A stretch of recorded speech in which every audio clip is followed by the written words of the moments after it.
نحمده ونصلي على رسوله الكريم اما بعد فاعوذ بالله من الشيطان الرجيم بسم الله الرحمن الرحيم ما يلفظ من قول الا لديه رقيب عتيد صدق اللہ العظیم۔ آج میرا موضوع ہے زبان کیا ہے اور اس کو کیسے استعمال کرنا ہے اور کیسے نہیں استعمال کرنا، اور اس کے صحیح استعمال کرنے کے فائدے کیا ہیں اور اس کو غلط استعمال کرنے کے نقصانات کیا ہیں۔ سب سے پہلے یہ جاننا ہوگا کہ زبان کیا ہے۔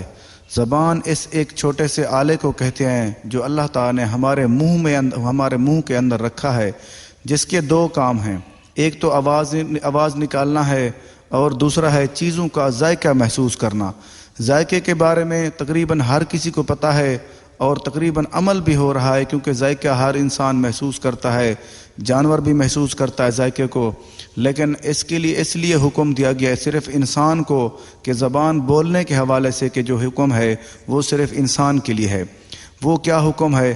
اور ہماری مرضی ہے کہ ہم اونچا بولیں یا آہستہ آواز سے بات کریں یا اونچی آواز سے بات کریں، یا اللہ نہ کرے کسی کو بات کر کے زبان سے کسی کا دل توڑ دیں، دل دکھا دیں، یہ بھی ہمارے بس میں ہے۔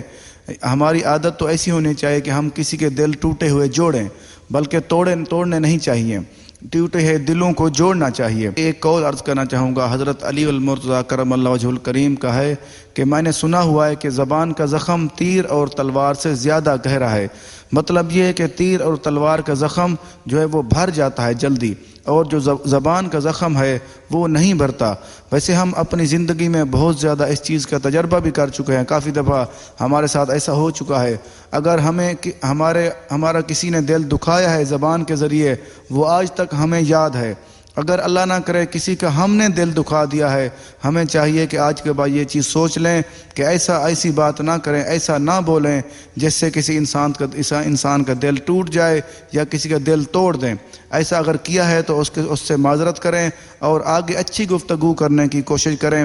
زبان کو استعمال کریں تو اچھے طریقے سے استعمال کریں، یہ نہ ہو کہ لوگوں کے دلوں پر تیر چلیں، اور ایسا نہیں ہونا چاہیے۔ ہم یہ کیا کرتے ہیں، ہم یہ سوچتے ہیں کہ فلاں کیا ہے، لیکن ہمارا اس کے ساتھ کوئی تعلق نہیں ہے، کیونکہ ہم سے حساب لیا جائے گا کہ ہمارے جو بھی اعمال ہوں گے، جو ہم بات کریں گے، جو بولیں گے، اس کا ہم سے حساب لیا جائے گا۔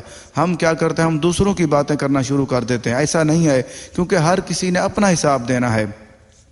اگر ہم اللہ نہ کرے کوئی غلط باتیں کریں گے یا غلط گفتگو کریں گے، وہ ہم نے اپنا حساب دینا ہے۔ اگر کوئی اور کرے گا تو اس نے اپنا حساب دینا ہے۔ اس کے بارے میں اللہ پاک نے قرآن پاک میں وضاحت فرما دی ہے۔ زبان کے بارے میں اللہ پاک نے ارشاد فرما دیا، سورۃ قاف آیت نمبر 18 پارہ نمبر 26، اللہ پاک نے ارشاد فرما دیا، وہ زبان سے نہیں نکالتا کہ اس کے پاس ایک محافظ تیار نہ بیٹھا۔ اللہ پاک نے دیکھو کتنا پیارا ارشاد فرما دیا۔ اللہ پاک نے فرما دیا کہ جب زبان سے کوئی لفظ نکالتے ہو، اس کا مطلب اگر سادہ تفسیر کرنا چاہیں تو اس کا مطلب یہ ہے کہ جو وہ زبان سے نہیں نکالتا کہ اس کے پاس ایک محافظ تیار نہ بیٹھا ہو۔ اس کا مطلب یہ ہے کہ جب ہم کوئی زبان سے لفظ نکالتے ہیں تو وہ محافظ کرامن کاتبین ہمارے کاندھوں پر بیٹھے ہوئے ہیں، وہ چیز لکھ لیتے ہیں، نوٹ کر لیتے ہیں۔ اگر ہم اچھی بات کرتے ہیں یا کوئی اچھا ذکر کرتے ہیں، اللہ تعالیٰ کو یاد کرتے ہیں یا کوئی اچھی بات کرتے ہیں، پھر یہ ہمارے سیدھے کاندھے والا وہ لکھتا ہے، دائیں کاندھے والا جو اگر ہم کوئی اللہ نہ کرے غلط بات کرتے ہیں یا کسی کا دل آزاری کرتے ہیں یا کوئی فضول الفاظ وہ اپنی زبان سے نکالتے ہیں، وہ بائیں کاندھے والا وہ لکھتا ہے، وہ ہمارے اللہ نہ کرے وہ غلطیاں کمی بیشیاں لکھتا ہے۔ اس کے بارے میں ہمیں ہر وقت غور کرنا چاہیے کہ ہم کیا بات کر رہے ہیں، کیا نہیں کر رہے۔ ہمیں ہر وقت سوچ سمجھ کر بات کرنی چاہیے۔